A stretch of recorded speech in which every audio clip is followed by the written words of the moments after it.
imaginez comment l'image il peut être corps de nos consciences du monde.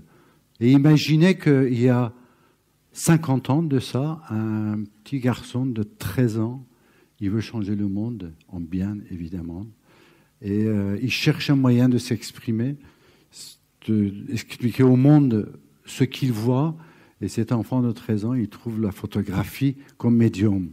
Il y a 54 ans de ça. Depuis, certes, il va élaborer d'autres choses, il va étudier, il devient architecte, mais la photographie, en autodidacte, ça reste au cœur de sa passion.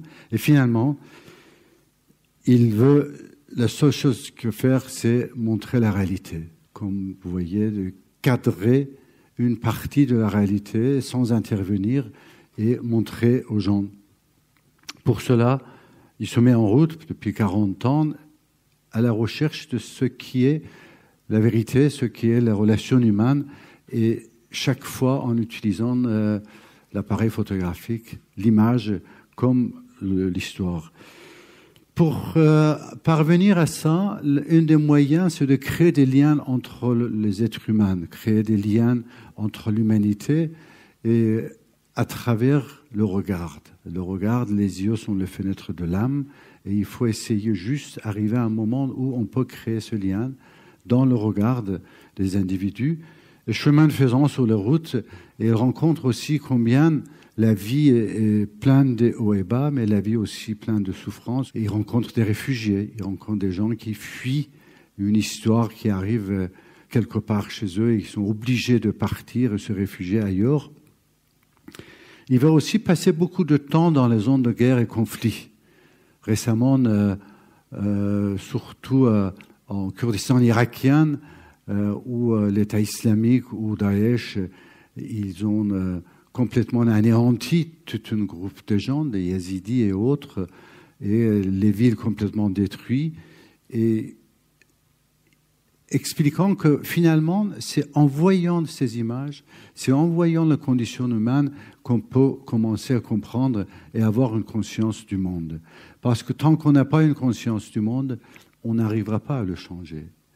Tant qu'on ne sait pas ce qui se passe ailleurs, on a toujours l'impression que le monde, c'est seulement celui qui est autour de nous. Or, pour montrer ça, pour montrer cette souffrance humaine, il faut aller à la rencontre de ça.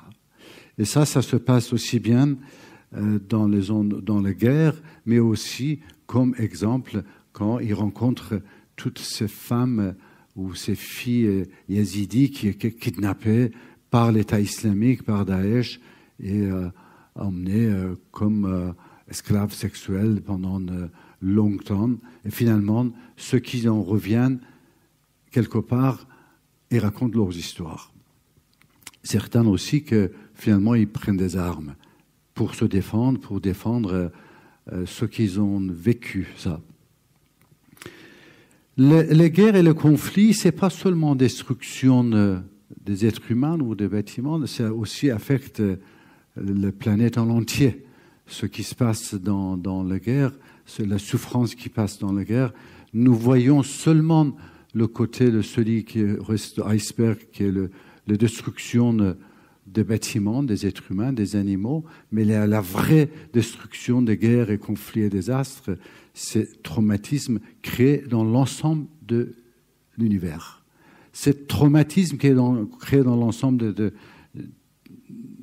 l'univers, ça nous affecte de la même façon que, comme on dit, le battement des ailes de papillon dans l'hémisphère nord, il peut créer des tempêtes dans l'hémisphère sud. C'est exactement la même chose. Donc tout ce qui se passe dans le monde, ça nous affecte aussi.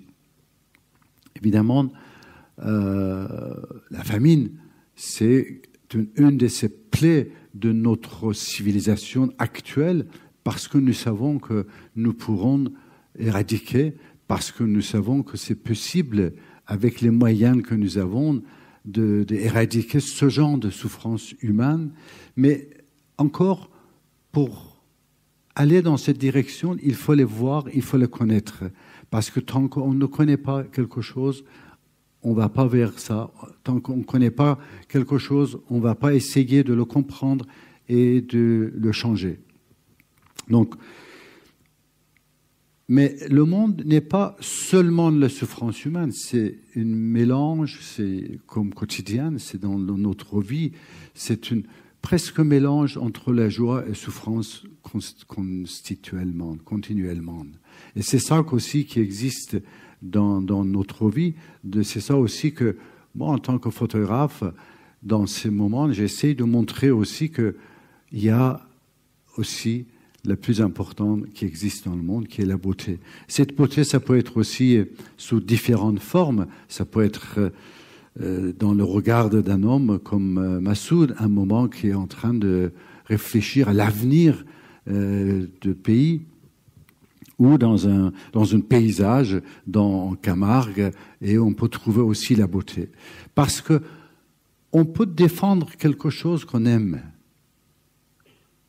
On ne va pas aller s'intéresser à quelque chose qu'on ne connaît pas, qu'on n'aime pas.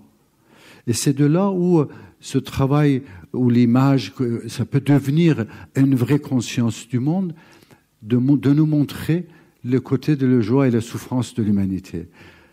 Pas de selfie, mais vraiment un vrai travail de l'image, de photographique. Le paysage, c'est un nom pas fini dans le monde entier. La beauté de paysage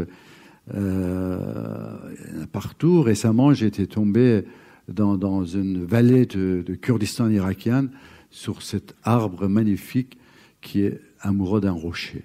Vous voyez ?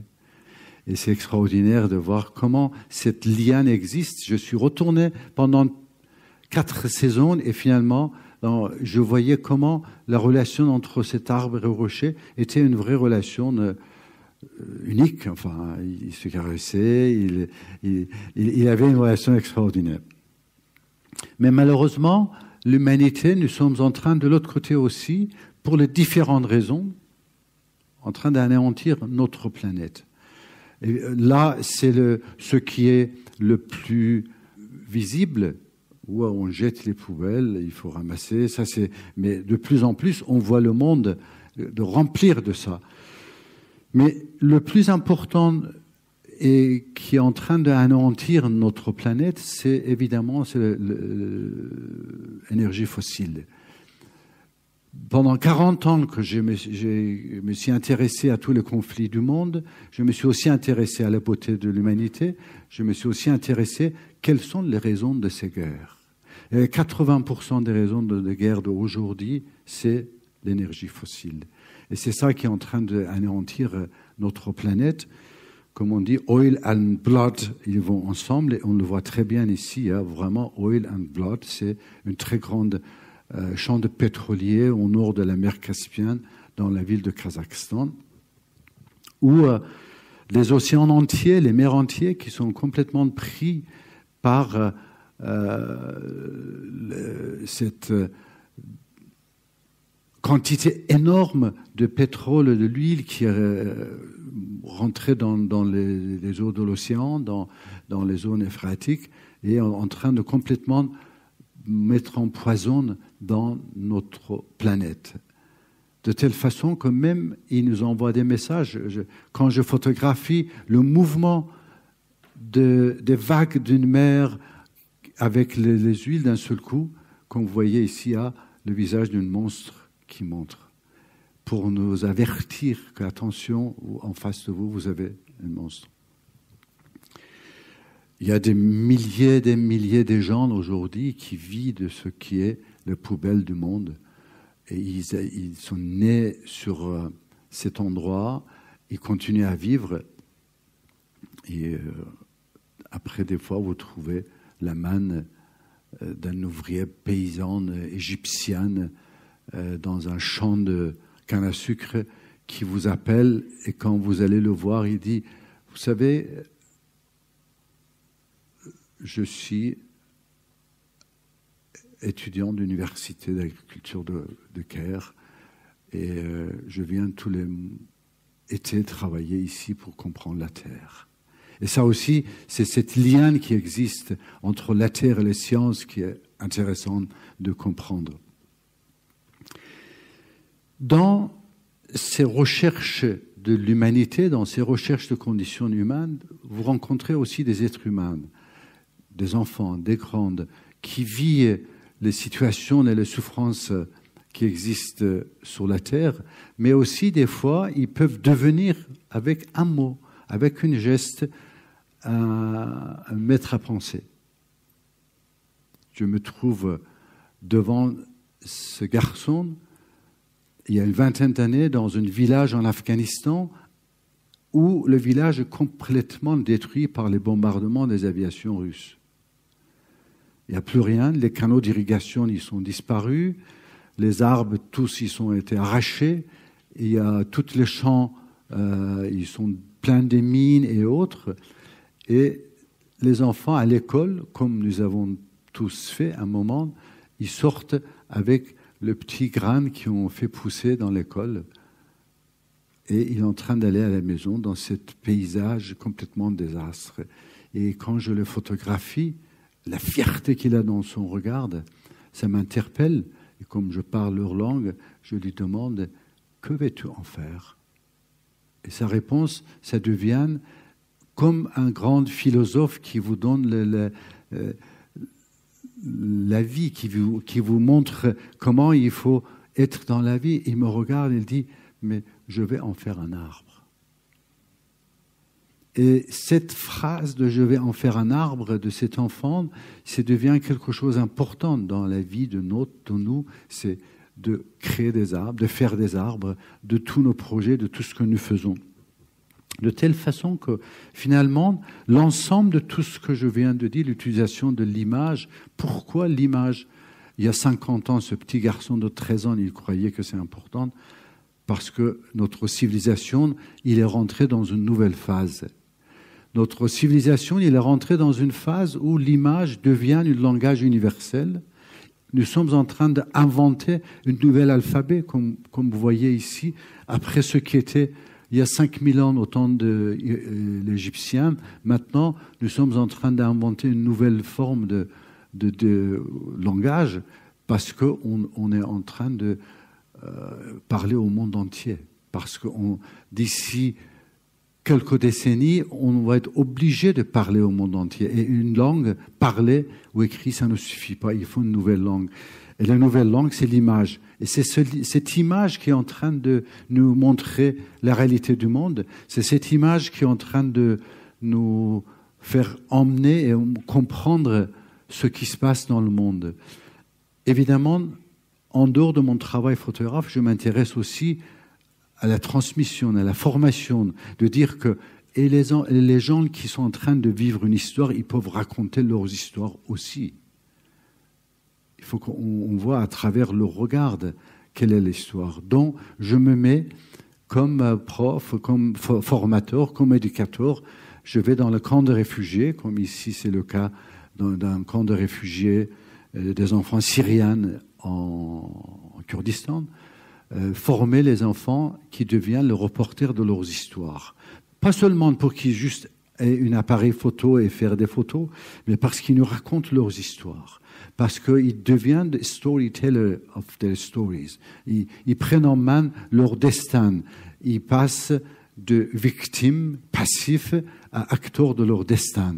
Et en plus, ils racontent leurs histoires. Ça peut être dans le camp de réfugiés où ça m'est arrivé, un très très grand projet ici à Toulouse, dans les Mirailles, formation de 40 jeunes dans le quartier Mirailles, où pour la première fois dans l'histoire, on a eu les photographies de quartier Mirailles faites par les habitants de Mirailles et qui étaient exposées autour de Garonne quand j'avais fait mon exposition ici, ou dans les salles des illustres de mairie ou dans le métro toulousain.